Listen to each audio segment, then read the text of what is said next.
Queridos irmãos e irmãs, segundo domingo da Quaresma, tradicionalmente a igreja nos apresenta o relato da transfiguração, este ano, ano C, segundo São Lucas. O texto nos diz que Jesus subiu a montanha para rezar. O que você veio fazer aqui esses dias? Rezar. Hoje iniciamos uma subida, iniciamos um período de oração coletiva, de oração em que todos nós procuraremos, marchando para o alvo, ir em batalha, conquistando aquilo que o Senhor coloca em nossas mãos. Enquanto rezava, seu rosto mudou de aparência e sua roupa ficou muito branca e brilhante. Deus quer mudar a tua aparência. Ele quer tirar a tua cara de derrota, o teu coração amargurado, a tua tristeza, a tua sensação de medo, a tua insegurança, a tua carência, o teu abandono. Exatamente como nos diz o profeta Isaías, no capítulo 61 da sua profecia: o Espírito do Senhor está sobre mim, porque Ele me ungiu, Ele me enviou para proclamar libertação aos cegos, etc., a fim de mudar o pranto em alegria, a fim de trocar vestes angustiadas por vestes de louvor, a fim de transformar o coração abatido em saltitante de alegria. Essa transfiguração o Senhor opera na medida em que nós subimos com Ele para o monte. Eis que dois homens estavam conversando com Jesus, eram Moisés e Elias. Eles apareceram revestidos de glória e conversavam sobre a morte que Jesus iria sofrer em Jerusalém. Durante esta semana nós vamos falar sobre a tua morte, a minha morte. Não a morte física que um dia acontecerá, mas uma morte mística que já aconteceu no dia em que nós fomos batizados. Nós vamos falar sobre essa morte que, uma vez acontecida, precisa se tornar efetiva aqui e agora. Como diz São Paulo, aquele que morre, morre para o pecado de uma vez para sempre. No dia em que você foi batizado, você morreu para o pecado, você morreu para a corrupção, você morreu para tudo aquilo que pode de alguma maneira desagregar o teu ser. E o que nós precisamos é ativar a fé nessa morte, que um dia aconteceu juntamente com a cruz de Cristo. Disso falaremos muito nos próximos dias. Pedro e os companheiros estavam com muito sono. Sabe por quê? Porque quando a glória de Deus se manifesta, a tua carne se amortece. Quando a presença de Deus chega com poder, o seu corpo desfalece. O seu natural diante de Deus treme.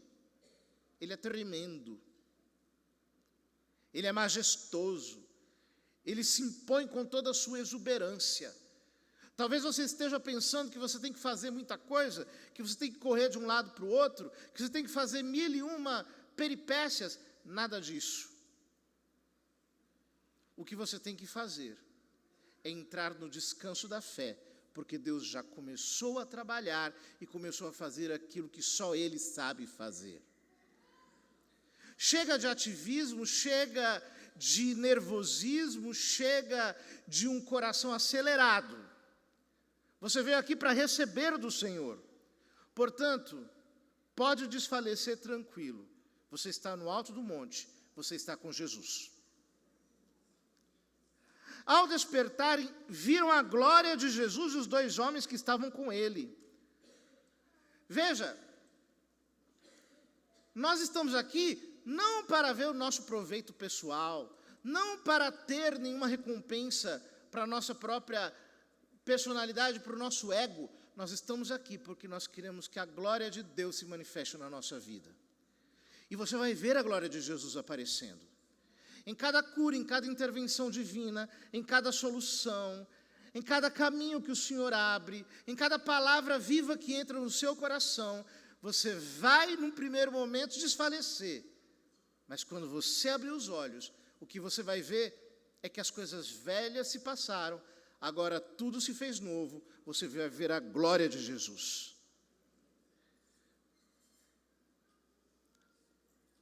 Enquanto estes homens iam se afastando, Pedro disse a Jesus: Mestre, é bom estarmos aqui.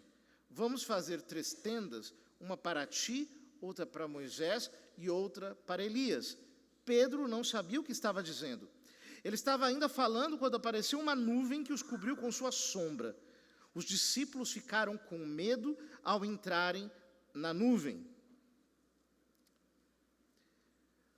Você precisa entender uma coisa: essa nuvem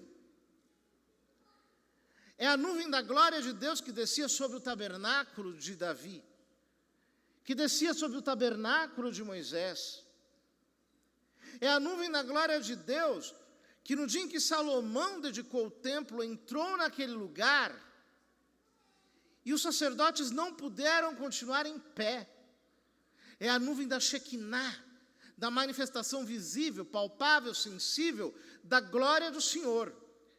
O texto do Evangelho diz: os discípulos ficaram com medo ao entrarem dentro da nuvem. Você vai entrar dentro dessa nuvem aqui.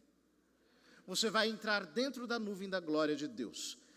Você vai se misturar com a presença de Deus dentro de algo que é inconcebível, incompreensível, que consiste num não saber, como quem está perdido na majestade de Deus e sente o seu ser inteiro tremer de adoração.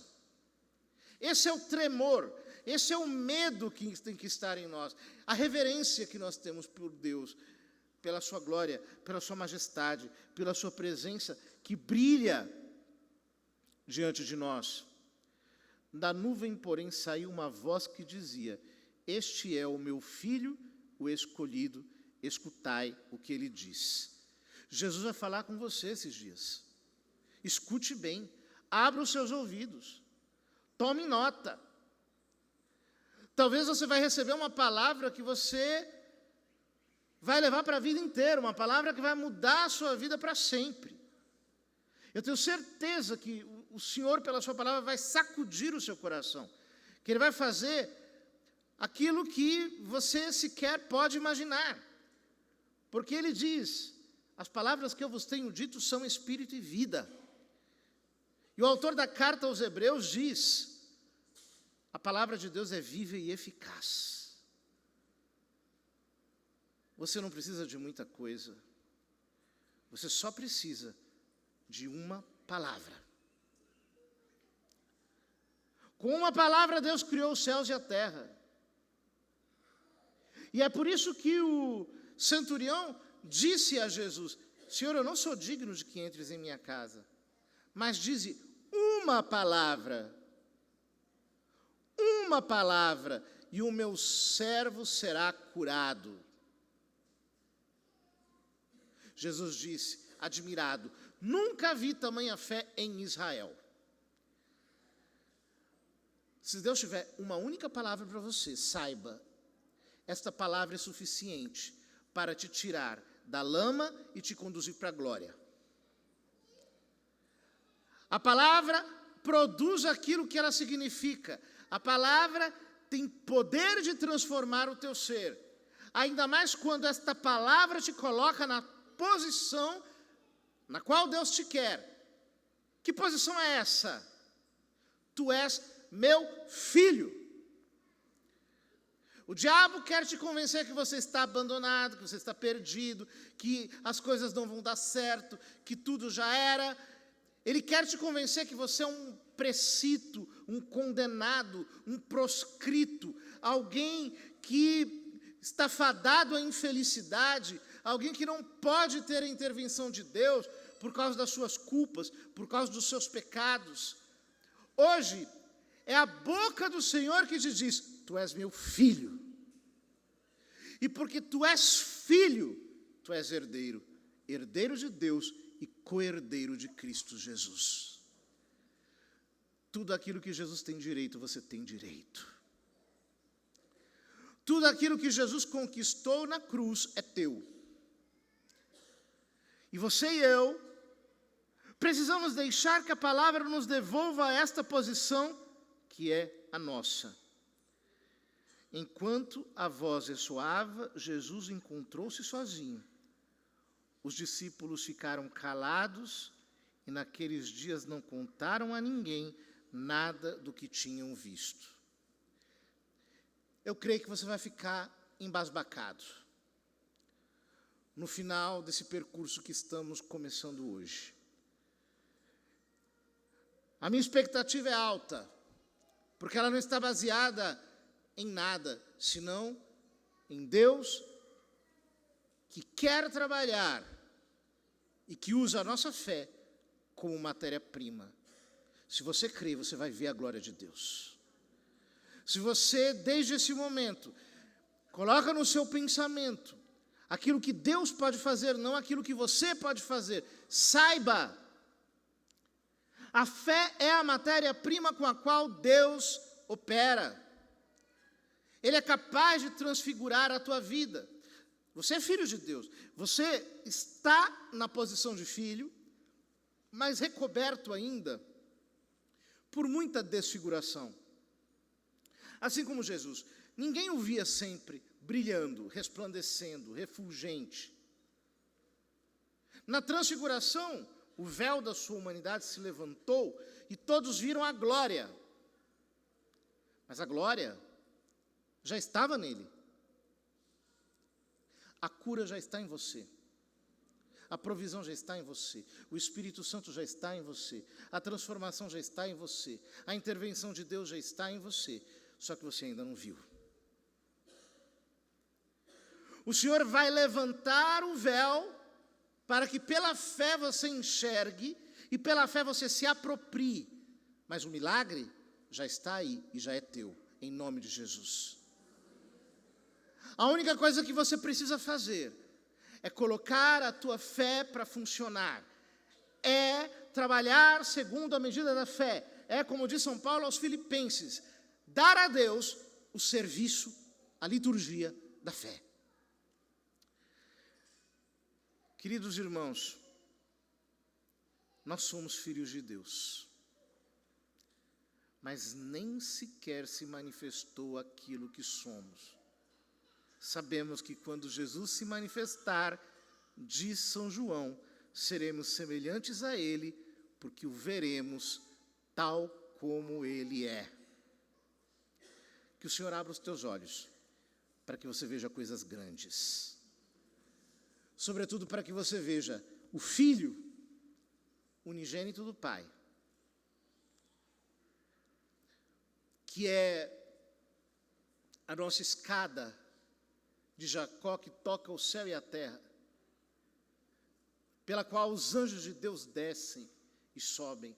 Já tem anjo levando a tua prece e já tem anjo trazendo a tua graça. Tem anjo que sobe, tem anjo que desce. Deus vai fazendo de um jeito que só Ele entende. Em Jesus, por Jesus, com Jesus, Ele vai fazendo tudo o que é preciso ser feito. E eu posso te dizer, as coisas já estão entrando no lugar. Mantenha um nível alto de fé nesses dias. E saiba que o mesmo Deus que transfigurou Jesus no alto do Monte da Transfiguração é Deus para transfigurar toda a tua existência.